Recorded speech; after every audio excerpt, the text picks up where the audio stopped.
Tuhan sertamu. Dan sertamu juga.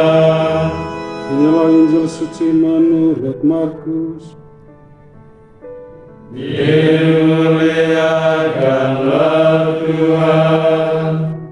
Pada suatu hari Yesus bersama murid-muridnya pergi ke desa-desa di sekitar Kaisarea Filipi. Di tengah jalan Yesus bertanya kepada murid-muridnya, kata orang, siapakah aku ini? Para murid menjawab, ada yang mengatakan Yohanes Pembaptis, ada juga yang mengatakan Elia, ada pula yang mengatakan seorang dari para nabi. Yesus bertanya kepada mereka, tetapi menurut kamu, siapakah aku ini? Petrus menjawab, engkau adalah Mesias. Lalu Yesus melarang mereka dengan keras supaya jangan memberitahukan kepada siapapun tentang dia. Kemudian mulailah Yesus mengajarkan kepada mereka bahwa putra manusia harus menanggung banyak penderitaan. Ia akan ditolak oleh tua-tua, oleh imam-imam kepala dan ahli-ahli Taurat, lalu dibunuh dan dibangkitkan sesudah 3 hari. Hal ini dikatakannya dengan terus terang. Tapi Petrus menarik Yesus ke samping dan menegurnya dengan keras. Lalu berpalinglah Yesus, dan sambil memanah murid-muridnya, ia menegur Petrus dengan keras. Inyalah iblis, sebab engkau bukan memikirkan apa yang dipikirkan Allah, melainkan apa yang dipikirkan manusia.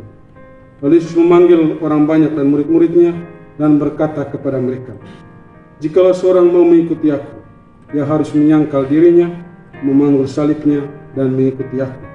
Karena siapa saja yang mau menyelamatkan nyawanya, ia akan kehilangan nyawanya. Tapi siapa saja yang kehilangan nyawanya karena aku dan karena Injil, ia akan menyelamatkannya. Demikianlah sabda Tuhan. Terpujilah Kristus.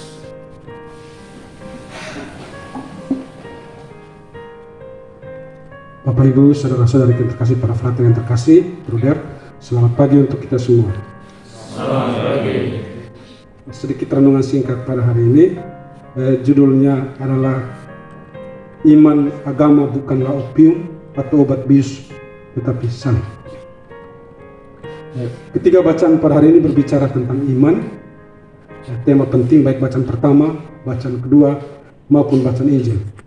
Iman itu menurut frater-frater tingkat 1, iman itu adalah jawaban personal akan pernyataan diri Tuhan dalam pengalaman, dalam kehidupan keseharian.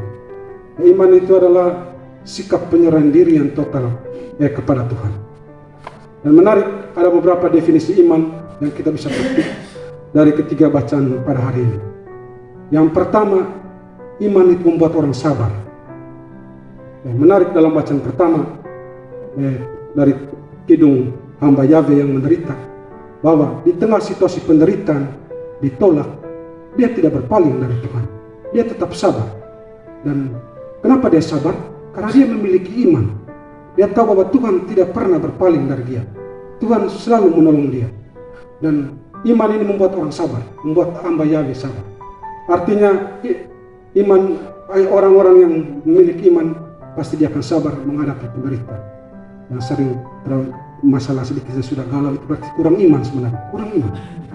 Ada masalah sedikit sudah mulai ambil pisau untuk ini, itu berarti kekurangan iman. Sakit sedikit sudah mengeluh, berarti kurang iman. Hanya orang-orang yang memiliki iman yang bisa membuat sabar. Artinya iman itu membuat orang sabar. Itu pertama, iman itu membuat orang sabar. Seperti hamba Yahweh dalam bacaan pertama. Yang kedua, iman itu bukan sekedar kata-kata, tetapi iman harus dinyatakan dalam perbuatan. Sama seperti dalam pesan bacaan kedua pada hari ini. Iman tanpa perbuatan adalah mati. Perbuatan adalah praksis iman. Iman yang bisa dilihat. Iman yang diwujud nyata. Iman yang memiliki rupa. Dan seperti Yakobus, iman jika tanpa perbuatan maka itu akan sia-sia. Dan yang ketiga, iman itu berarti sebuah jawaban personal terhadap Tuhan.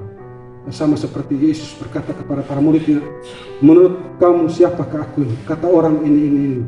Dan Petrus menjawab, engkau adalah Mesias. Berarti iman itu adalah sebuah jawaban pribadi. Bukan menurut apa yang dikatakan oleh pastor, apa yang dikatakan oleh katekismus, apa yang dikatakan oleh tidak. Iman itu harus berangkat dari pengalaman personal, pengalaman pribadi. Dan ketika iman itu memiliki pengalaman pribadi, entah dalam panggilan, entah dalam kehidupan berkeluarga, maka iman akan menjadi kuat. Iman itu bukan datang dari luar, tapi iman itu adalah sesuatu yang datang dari dalam. Yang keempat itu iman berarti memiliki gambaran yang tepat tentang Allah itu sendiri, pemahaman yang tepat. Dan Petrus hari ini memiliki jawaban personal, tapi pemahaman tentang Yesus itu sangat berbeda. Menurut dia Mesias itu adalah Allah yang Mesias yang memiliki kuasa, tidak pernah menderita. Tapi justru Yesus memiliki gambaran yang lain tentang dirinya, yakni Allah yang menderita, Allah yang memikul salib, bahkan mati untuk banyak orang. Dan inilah iman itu sebenarnya memiliki pemahaman yang baik tentang Allah itu sendiri. Allah, pemahaman yang benar tentang Allah. Dan seringkali kadang orang memiliki pemahaman yang sangat salah tentang Tuhan itu sendiri. Dan Yesus mengajarkan hari ini bahwa Allah yang kita imani adalah Allah yang ada di atas salib. Allah yang bukan berarti kita Allah yang meninggalkan atau melupakan penderitaan, tapi justru Allah yang memeluk penderitaan dan demi cinta kepada Tuhan itu sendiri. Baik Bapak Ibu Saudara-saudari yang terkasih, itu 4 pemahaman iman dari bacaan-bacaan hari ini.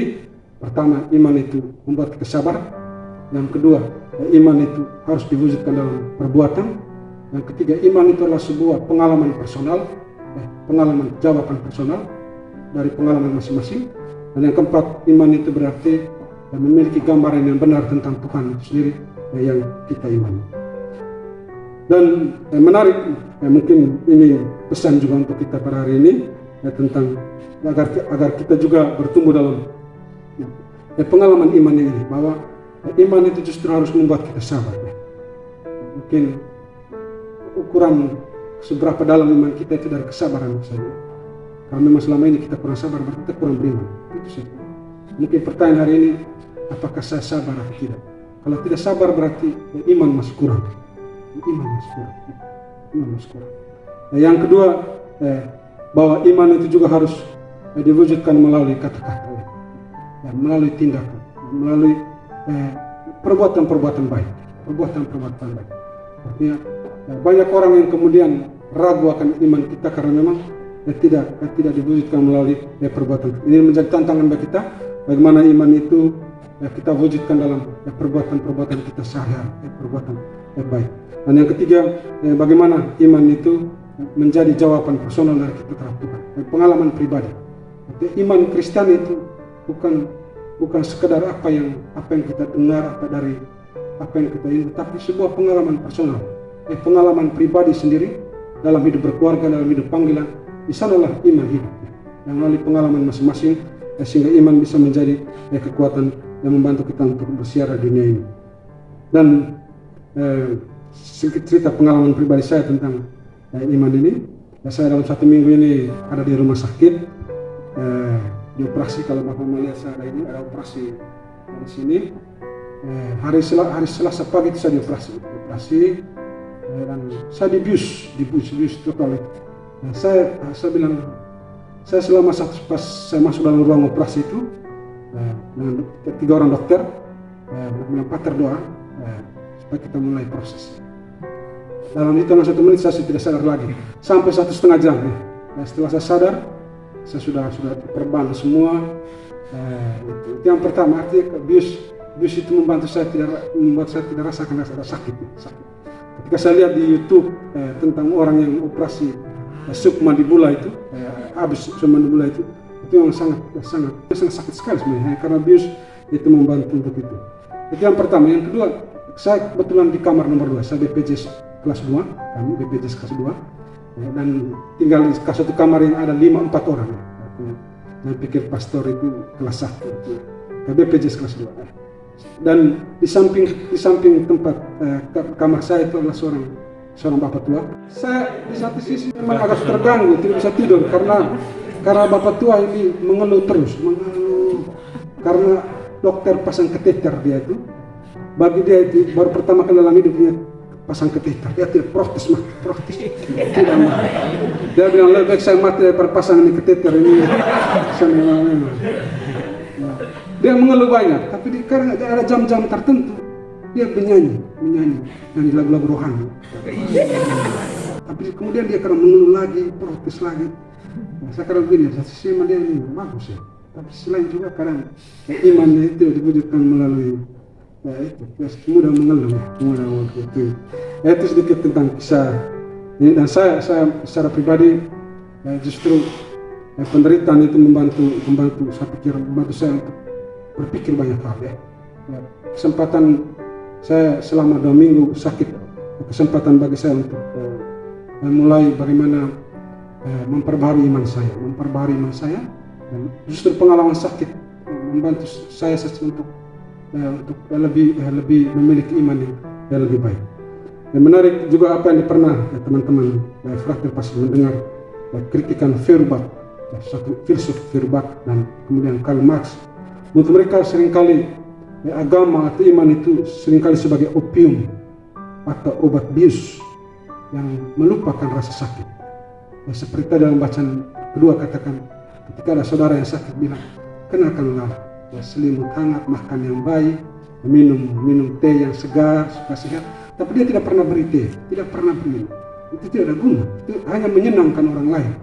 Agama itu menurut seringkali Feuerbach atau Marx maksudnya, agama seringkali digunakan sebagai sarana seperti obat bius yang membuat orang lupakan penderitaan dirinya dan lupa penderitaan orang lain, yang membuat dia melarikan diri dari penderitaan. Kalau ada sakit, mulai devosi, pikir devosi ini untuk melupakan rasa sakit, atau pergi ke pendoa supaya rasa sakit hilang. Itu bukan mental orang Kristiani. Orang Kristiani justru memeluk penderitaan, mengalami penderitaan, bukan melupakan penderitaan. Oleh karena itu sebenarnya dalam terang bacaan Injil pada hari ini, iman itu bukan opium, obat bius, tapi iman itu justru salib yang harus dipikul, harus dialami, harus hidup di dalam kehidupan kita sehari-hari. Dan marilah kita mohon rahmat Tuhan agar kita terus bertumbuh dalam iman. Iman adalah kekuatan yang paling penting dalam kehidupan kita. Saya teringat akan pengalaman Moltmann itu seorang teolog Protestan. Dia juga dulu di Kam Nazi di Jerman, di Kam Nazi dia juga disiksa. Di akhir refleksinya dia katakan, kenapa dia bertahan dalam situasi penderitaan yang tragis di Kam Nazi itu, Hitler itu hanya karena iman. Orang-orang yang tidak memiliki iman pasti bunuh diri, mereka akan tidak bisa bertahan. Artinya bilang bersyukur kita orang Kristiani ini ada iman. Dan iman membuat kita sabar dalam penderitaan. Iman membuat kita kuat. Nah, kita mohon rahmati sama agar iman ini terus membantu kita untuk terus berjalan dalam kehidupan ini, terutama ketika melewati situasi-situasi sulit. Bukan untuk melarikan diri dari ini, tapi supaya kita lebih kuat dan pada akhirnya kita bisa sama seperti Yesus itu sendiri, bisa memikul salib dan pada akhirnya kita bisa sampai pada kebangkitan itu sendiri. Semoga Tuhan memberkati kita semua.